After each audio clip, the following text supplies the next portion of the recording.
Bienvenue sur My Marketing Podcast, votre double dose d'inspiration business. C'est Laurie et Sandy Jacobi. On est entrepreneurs et spécialistes en marketing chez My Marketing Experience depuis plus de 10 ans. Et on est sœurs depuis toujours. Après avoir accompagné des centaines de dirigeantes et de dirigeants, on sait que les entreprises qui réussissent le mieux sont celles qui investissent dans le marketing et pas l'inverse. Nous, ce qu'on veut, c'est rendre le marketing accessible, pragmatique et fun. Donc si vous êtes entrepreneur, dirigeant d'entreprise ou marketeur et que vous voulez progresser, être inspiré et passer à l'action, abonnez-vous, vous êtes au bon endroit. Que vous soyez au bureau, dans les transports ou en séance de sport, ce moment est pour vous. Alors profitez-en et bonne écoute.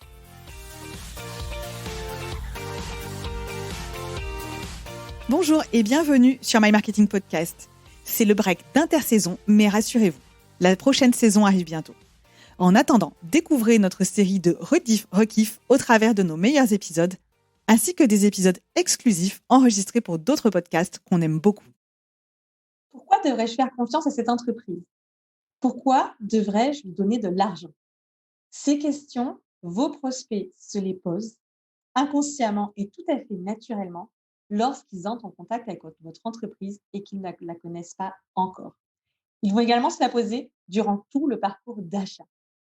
Parmi les éléments de réponse à apporter, et ils sont nombreux, il y a ce qu'on appelle la preuve sociale. Et c'est aujourd'hui le sujet de cet épisode. Pour bien comprendre pourquoi la preuve sociale est importante, on va faire un bond en arrière d'à peu près 25 000 ans. On se retrouve donc à la préhistoire et, comme vous pouvez l'imaginer, à cette époque, la vie n'était pas un long fleuve tranquille et elle était semée de dangers partout. Du climat, de l'environnement, mais également et surtout de bêtes sauvages. Donc il faut imaginer qu'à l'époque, Homo sapiens devait développer des stratégies pour se protéger de ce danger. Et une des principales stratégies, c'était de compter sur le groupe pour alerter du danger ou pour dire si le périmètre était sécurisé, si on pouvait, on va dire, relâcher un petit peu la pression. Eh bien, des millénaires de conditionnement à agir comme ça font qu'aujourd'hui encore, on raisonne de cette manière, bien entendu, même s'il n'y a pas des bêtes sauvages autour de nous, mais en tout cas, notre cerveau va fonctionner de la même manière. C'est pour cela qu'on a des comportements qui vont avoir tendance à être un peu moutonniers, c'est-à-dire on va faire confiance à se compenser les autres d'une situation, ce qu'ont vécu les autres, et s'ils nous disent que feu vert, on peut y aller, eh bien, on va avoir tendance à les croire, et c'est tout le fondement de la preuve sociale. Donc, vous l'avez compris, les comportements et les décisions de vos prospects, mais également les vôtres d'ailleurs et les miennes, sont dictés de manière tout à fait inconsciente par ce que l'on va voir et entendre et comprendre de l'expérience passée d'autres personnes qui auraient acheté auprès d'une entreprise. Donc, dans cet épisode, on va voir quels sont les différents types de preuves sociales sur lesquelles votre entreprise peut capitaliser. Ce sont des preuves sociales qui ont fait leurs armes en B2B. Également, on verra comment on peut les utiliser à chaque étape du parcours.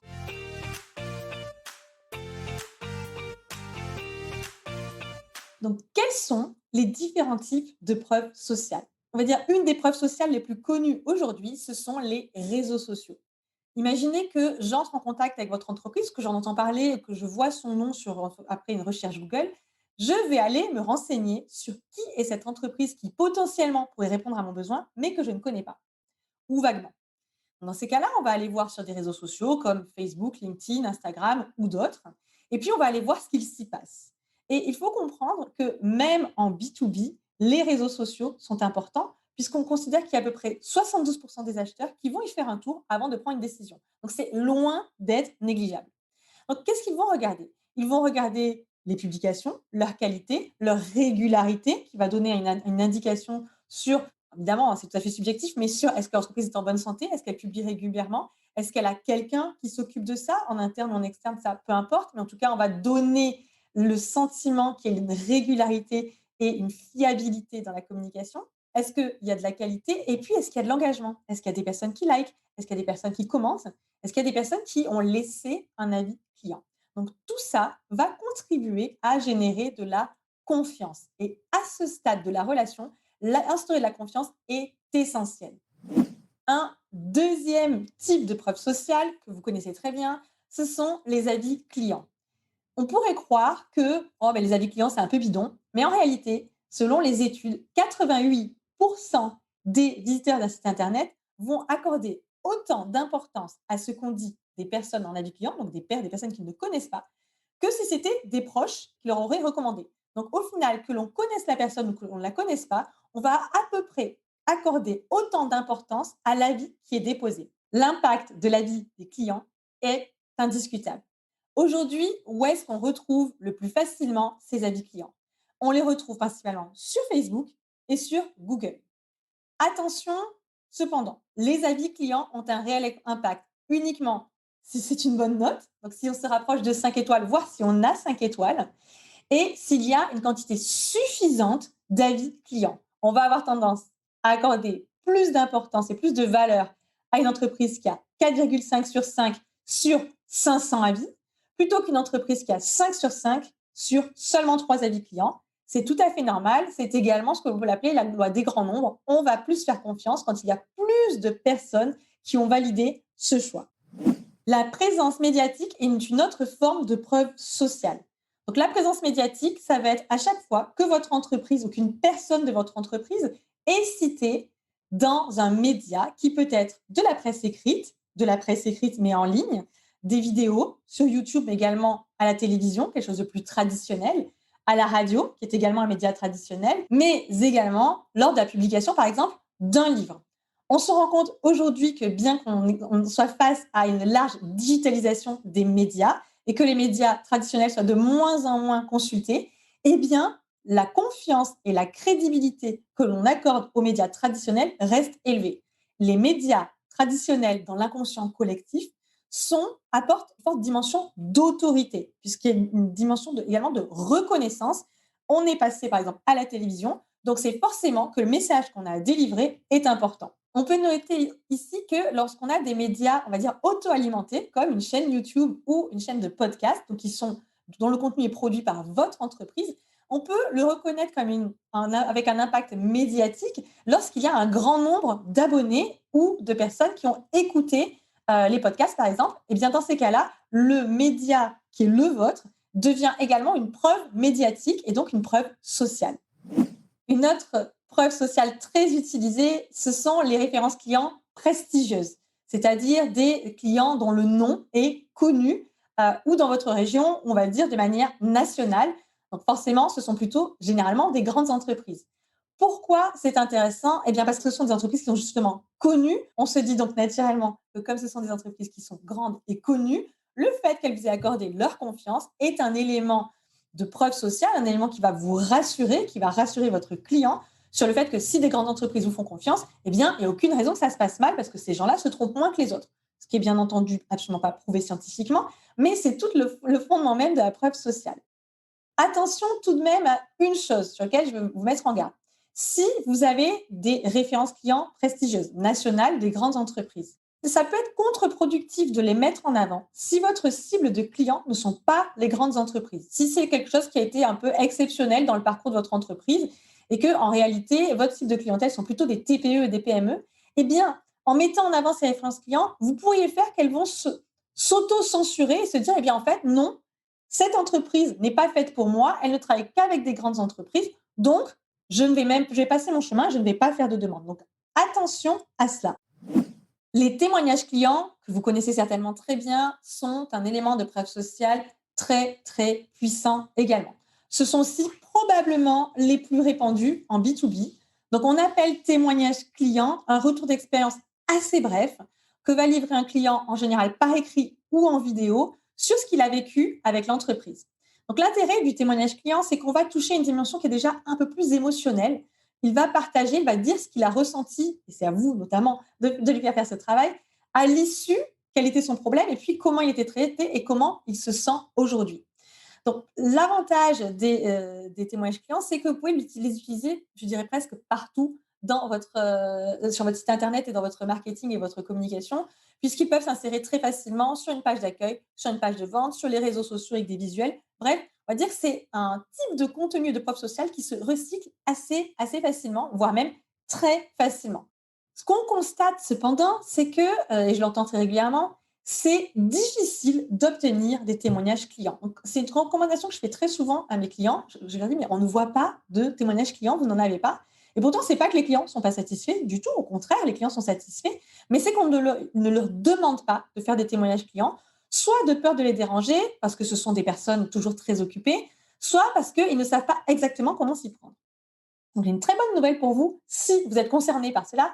On a mis en description de cette vidéo et de ce podcast un lien qui vous permet de directement télécharger un document avec le type de questions à poser et comment les poser, de manière à avoir une trame de témoignage client qui va à la fois simplifier la vie de votre client parce qu'il saura très facilement comment s'exprimer, et de votre côté, ça vous permettra d'avoir une trame pour décortiquer l'expérience et puis aller piocher à chaque fois un morceau utile pour votre communication.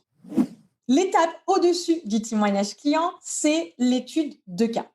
Les études de cas, à la différence des témoignages clients, sont beaucoup plus longues. Elles ne sont pas nécessairement, voire quasiment jamais réalisées par les clients. Elles peuvent être faites en collaboration avec eux. Mais en tout cas, ça reste un document qui est assez, on va dire, chiadé et long à produire. Pas forcément long en termes de durée, mais c'est un document qui est plus documenté qu'un témoignage client. Que doit contenir une étude de cas? Eh bien, idéalement, votre étude de cas va vraiment décrire ce qui va se passer et la manière dont votre entreprise a répondu à une problématique initiale. Donc, on va parler de la problématique initiale, de comment s'est passée la collaboration, de ce qui a été mis en place comme solution et quels ont été les résultats obtenus à l'issue de cette collaboration. Bien entendu, les résultats ne sont pas uniquement quantitatifs. Veillez à intégrer des résultats qui sont qualitatifs parce que parfois, on ne peut pas citer forcément des chiffres. Et les résultats qui sont qualitatifs ont tout autant d'importance que des chiffres. Les études de cas sont vraiment des éléments de preuve sociale qui ont un fort impact, notamment si vous vendez on va dire des prestations à forte valeur ajoutée et qui ont des processus de décision qui sont longs, où il y a un fort impact à s'engager avec un partenaire et il va falloir au maximum rassurer le client, du moins le prospect, et le futuriser dans la réussite de son projet en lui montrant une étude de cas, un cas client qui a réussi. Un dernier élément de preuve sociale que je souhaitais aborder, c'est la reconnaissance par une autorité tierce. Qu'est-ce que ça veut dire? Eh bien, je l'ai désigné comme ça parce que je ne savais pas trop comment le désigner. C'est le fait que votre entreprise, votre produit, votre expertise ou les personnes qui la composent ont été distinguées par une autorité indépendante pour leur expertise. Par exemple, ça peut être l'obtention d'une homologation ou d'une certification. Lorsque vous obtenez, par exemple, on va dire la norme ISO, eh bien, cela va vous différencier, mais c'est aussi la preuve de la reconnaissance de certaines compétences ou certaines expertises ou de la mise en place de procédures de qualité dans votre entreprise qui vont apporter de la confiance, de la crédibilité et de la légitimité à votre entreprise.